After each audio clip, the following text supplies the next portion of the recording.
This episode was suggested by a listener, Kelly. If you'd like to make a suggestion or ask a question, you can contact the MCP on Facebook at Facebook/Morbid Curiosity Podcast, on Twitter at Morbid Podcast, and on our website, www.morbidcuriositypodcast.com. I'm excited to announce that this episode of the MCP is sponsored by Audible.com. You can get a free audiobook download, a 30-day trial, and show your love for the MCP by going to www.audibletrial.com/MCP. There are over 180,000 titles to choose from, including a vast collection of horror fiction and morbid history for your iPhone, Android, Kindle, and other MP3 players. I have a couple of recommendations on the subject of today's episode, but I'll talk about those later.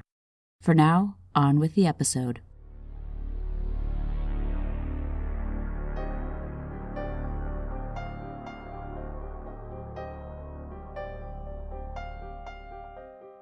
Humans are fascinated by gore and violence, but even more so the mysterious and unsolved. This interest in disturbing and unpleasant subjects is called morbid curiosity, and it has gripped hundreds of people throughout the ages. I am one of those people. My name is Hallie, and this is the Morbid Curiosity Podcast.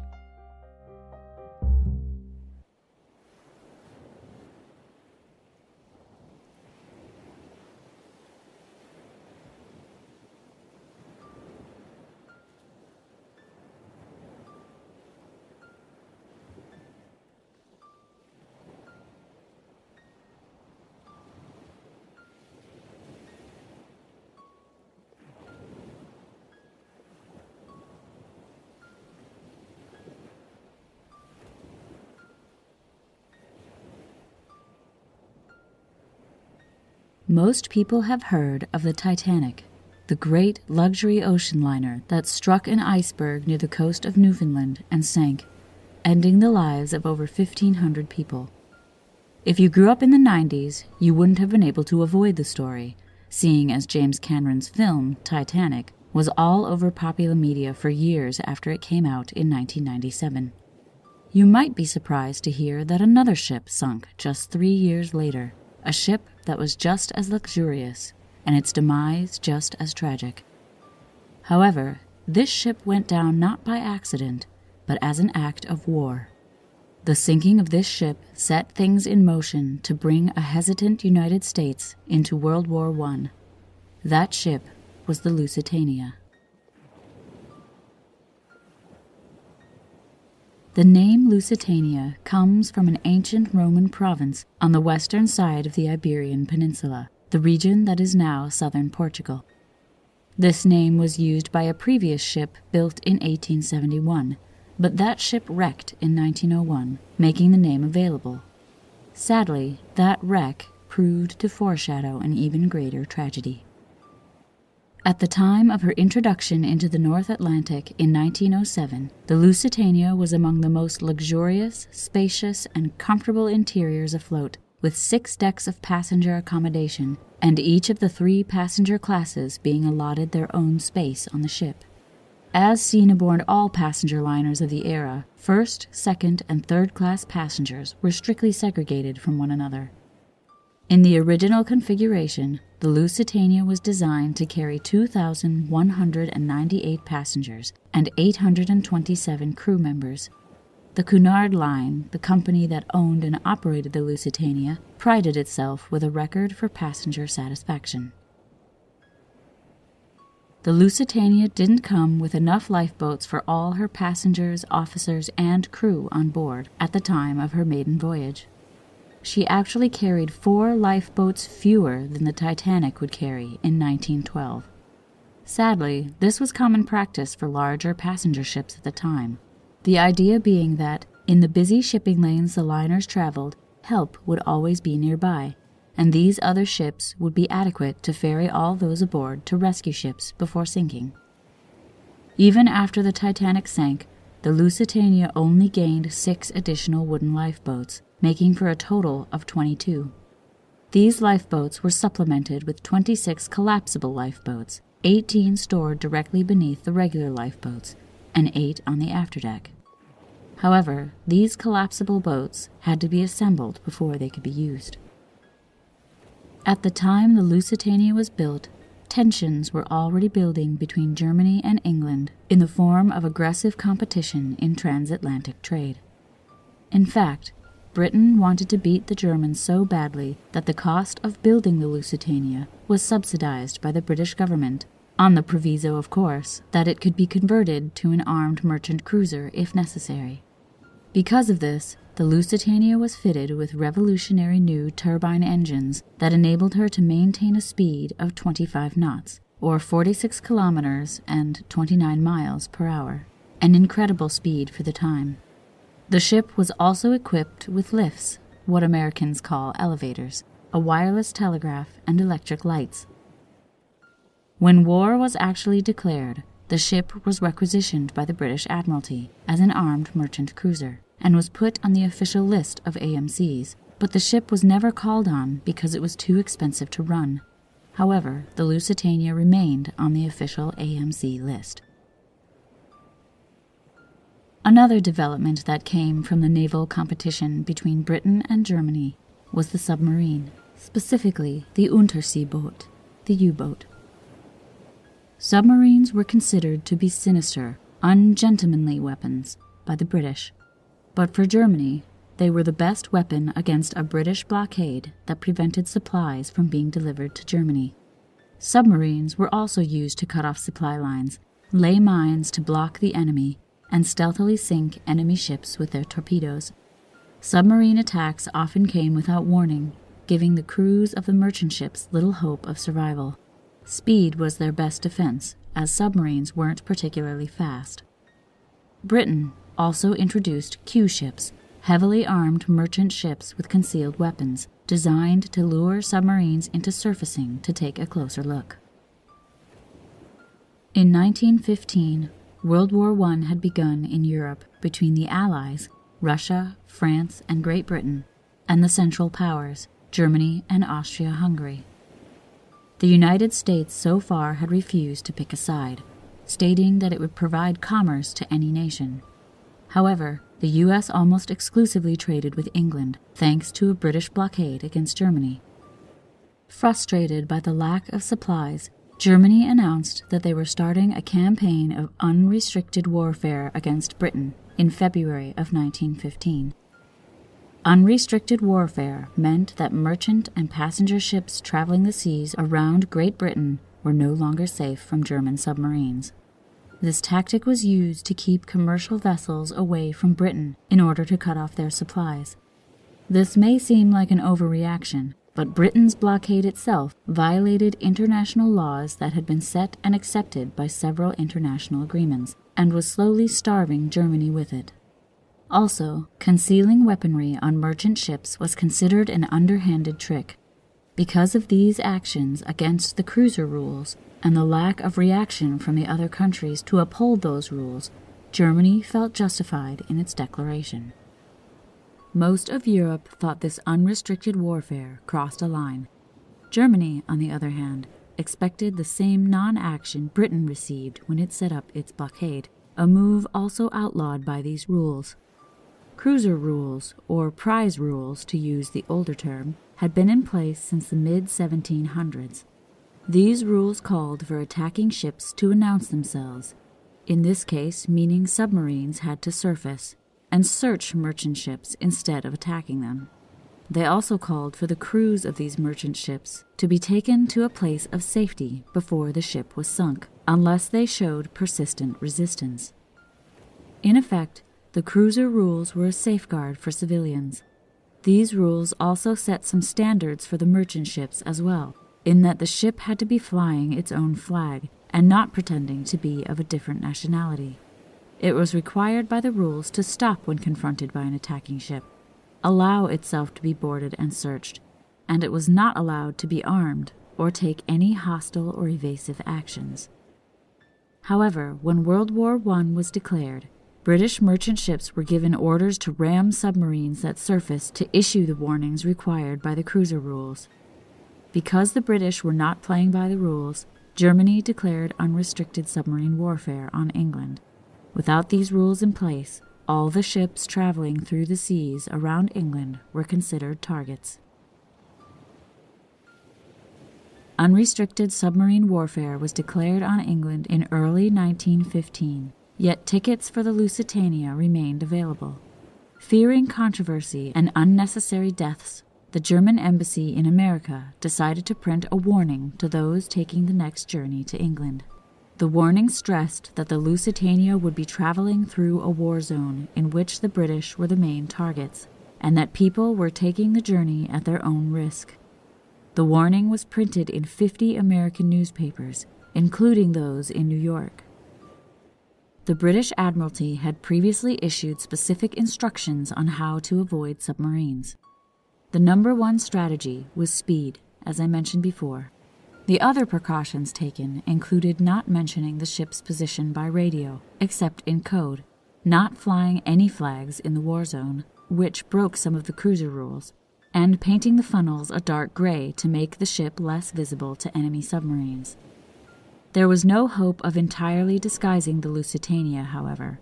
The ship's profile was too well known, so no attempt was made to paint the ship's name off the prow.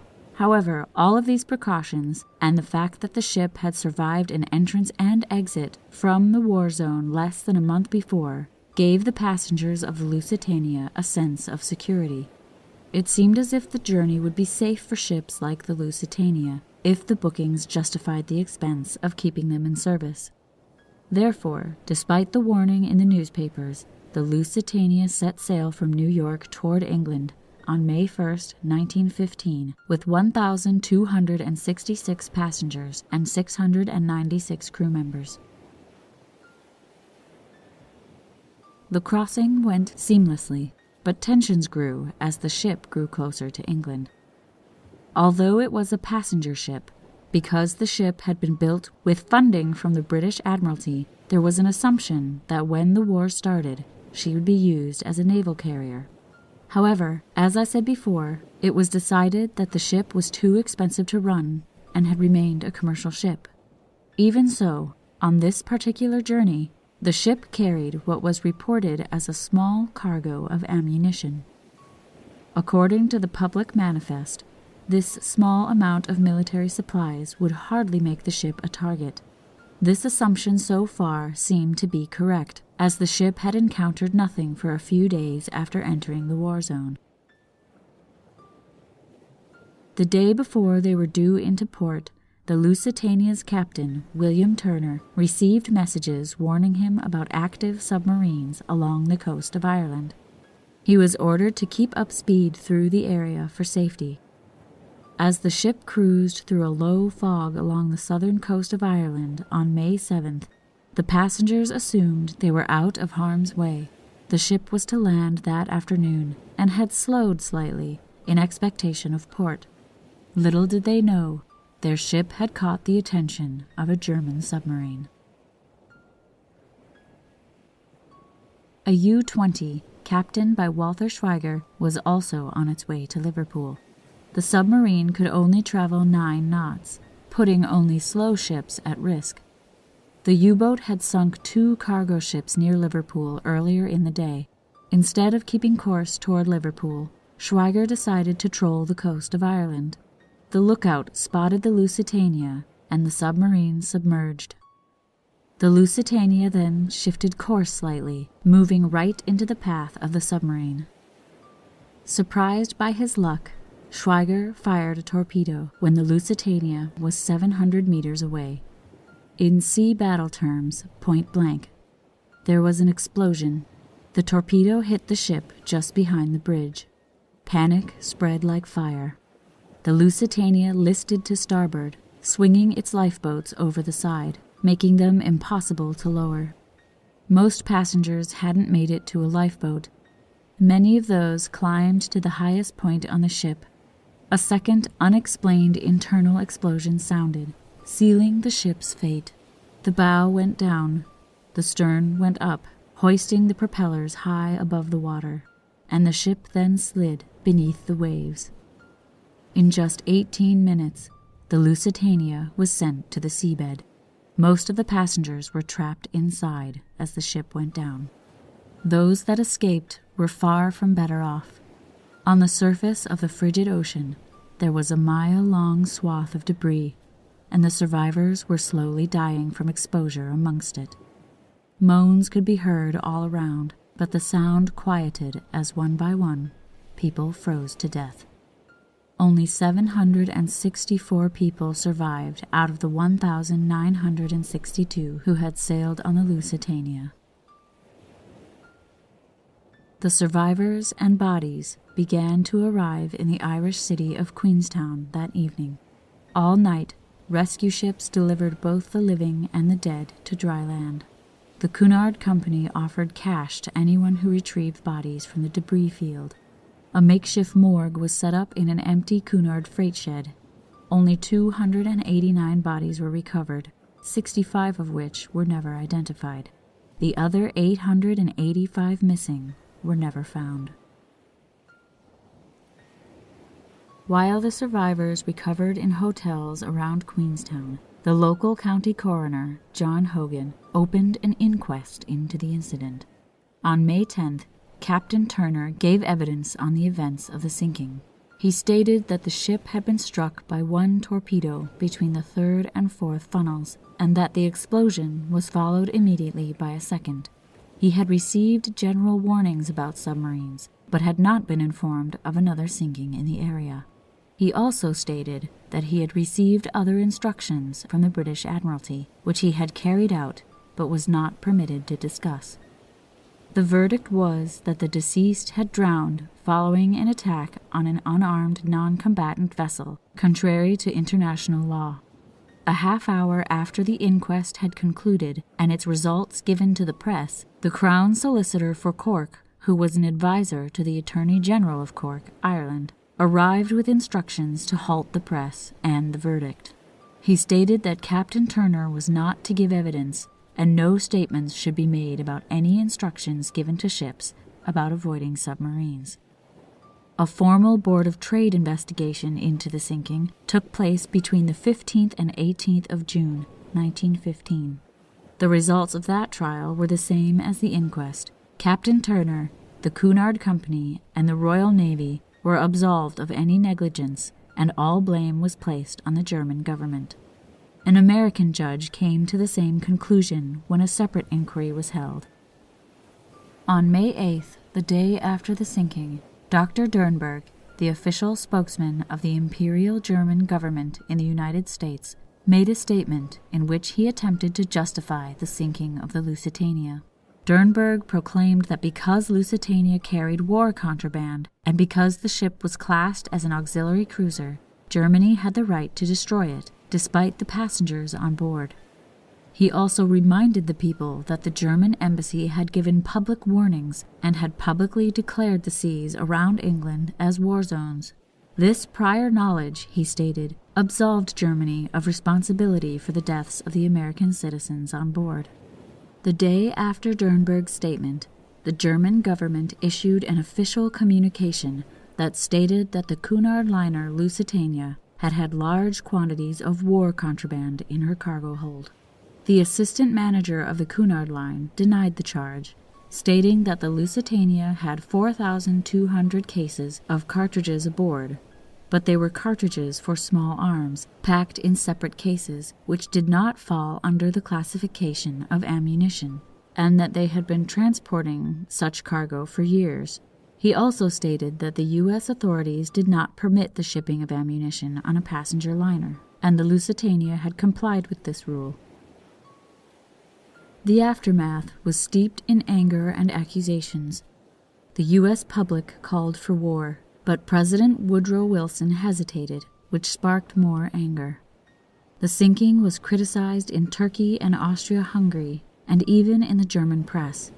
Bowing to the pressure, Germany gave an order of restriction on September 9th that stated that submarine attacks were now only allowed on ships that were definitely British, and attacks on passenger liners were not permitted at all. 2 years later, they would rescind this order and continue unrestricted submarine warfare, and the U.S. would finally join the Great War on the side of the Allied powers.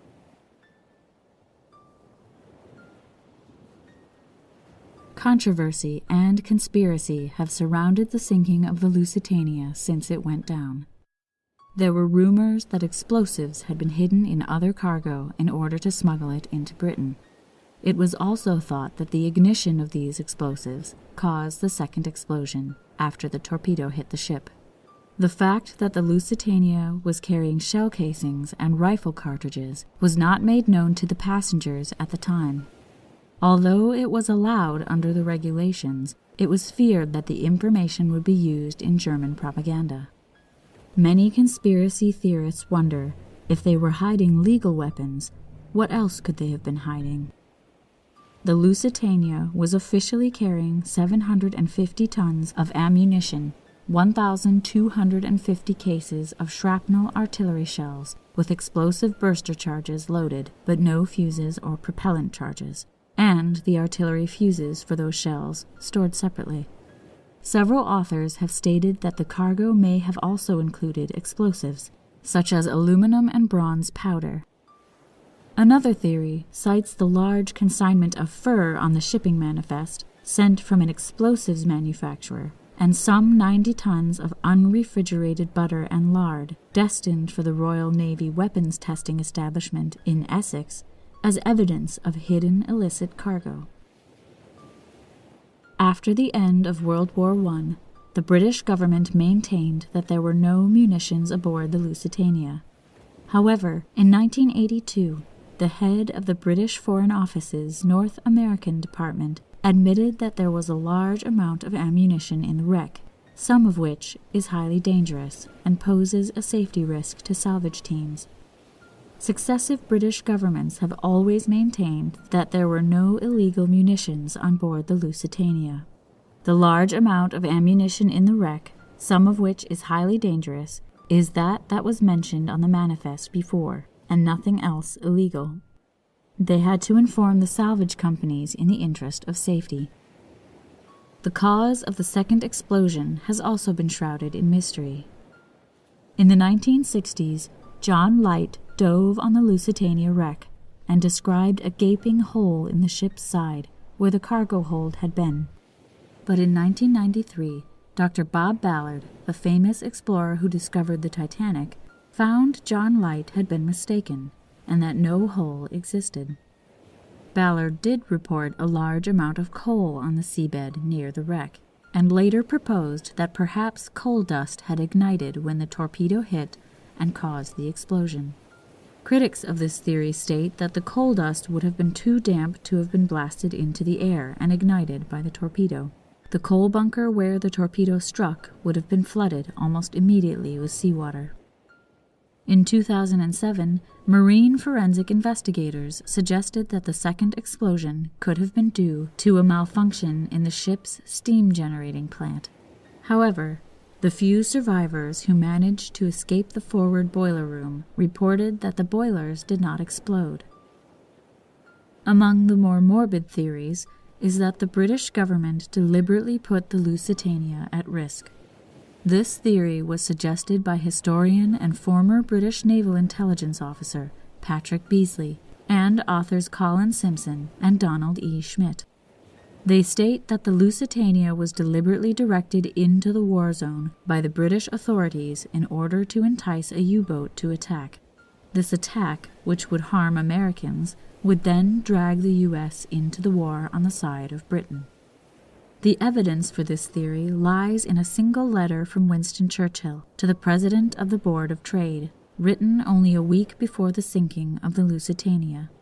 In that letter he stated that it was most important to attract neutral shipping to our shores in the hope especially of embroiling the United States with Germany.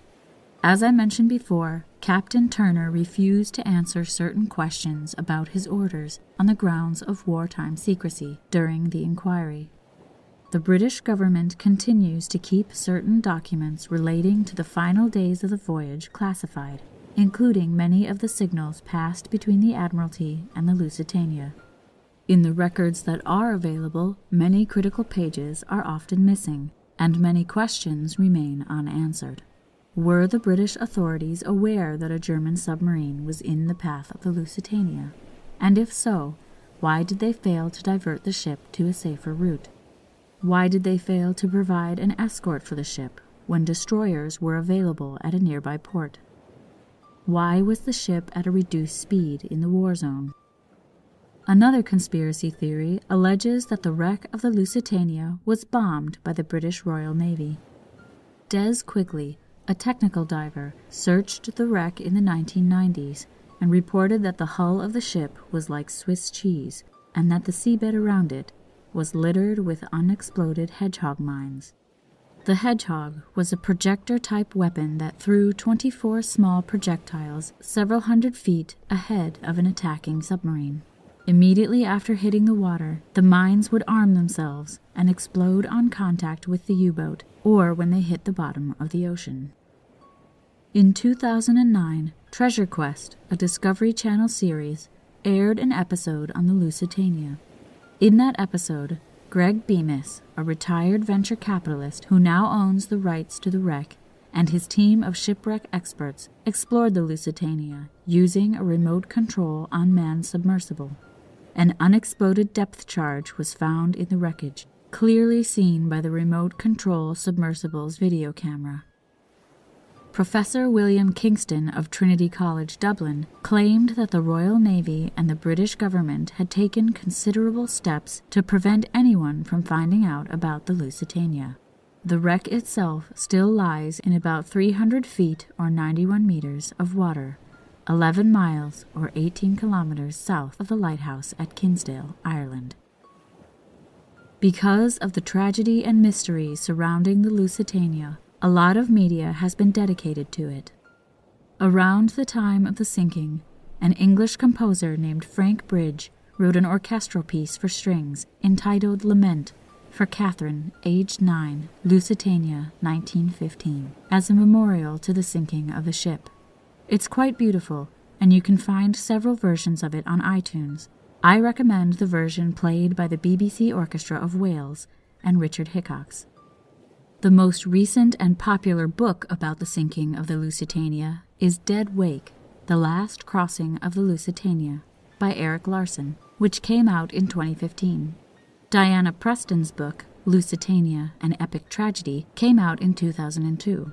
As I mentioned at the beginning of the podcast, just for MCP listeners, Audible.com is offering a free audiobook download and a 30-day trial. You can download either of these titles or any other audiobook for free by going to www.audibletrial.com/MCP. These books are recent, but people have been writing about the tragedy since it occurred. In fact, H.P. Lovecraft's first ever published work was a poem in a pamphlet called The Crime of Crimes, Lusitania, 1915. In film, there is no footage of the actual sinking of the Lusitania, but there was one piece created around the time of the sinking. This was an animation by Winsor McKay called The Sinking of the Lusitania. It was the longest animated film on record at the time, and still the earliest known dramatic animation. It's a silent film, but it can be found on YouTube with several scores that were added later. The film, being a propaganda piece against Germany, doesn't hold back on the gory details, such as people leaping off the ship to try and save themselves, and the bodies in the debris afterwards. It's a bit long, but it's done with a beautiful animation style, and I'd recommend looking it up. There are several documentaries on the Lusitania, and those can be found on Netflix, YouTube, and probably at your local library. Some are definitely better than others, and if you're looking for one with a lot of good information, I'd recommend The Sinking of the Lusitania, An American Tragedy, which was made by the Smithsonian Channel, or The Last Voyage of the Lusitania, made by National Geographic. The National Geographic special was made in 1994 and contains actual interviews with the survivors, and that was really interesting to hear, as all of the survivors have now passed away. The Lusitania is remembered as the tragedy that eventually brought the United States into World War I. Its name became a battle cry against Germany, and Winston Churchill stated that the sinking, in spite of its horror, was an event most important and favorable to the Allies. The sad story of the Lusitania affected millions on all sides of the war, possibly even affecting its outcome. What is still caught in an ocean of mystery is who is truly to blame, and that is why it brings out our curiosity.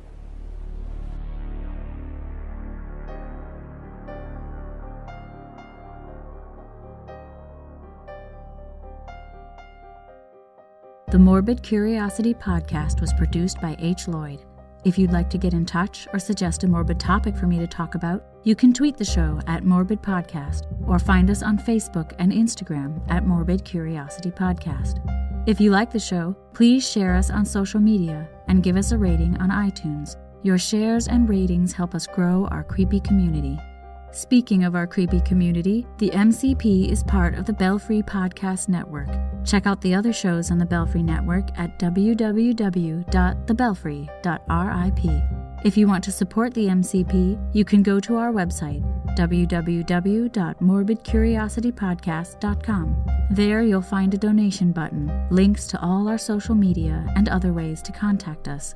Your donations help us purchase research materials like books and articles. You can also go to our Audible trial website, www.audibletrial.com/MCP. We really appreciate your support. My name is Hallie, and until next time, thank you for listening.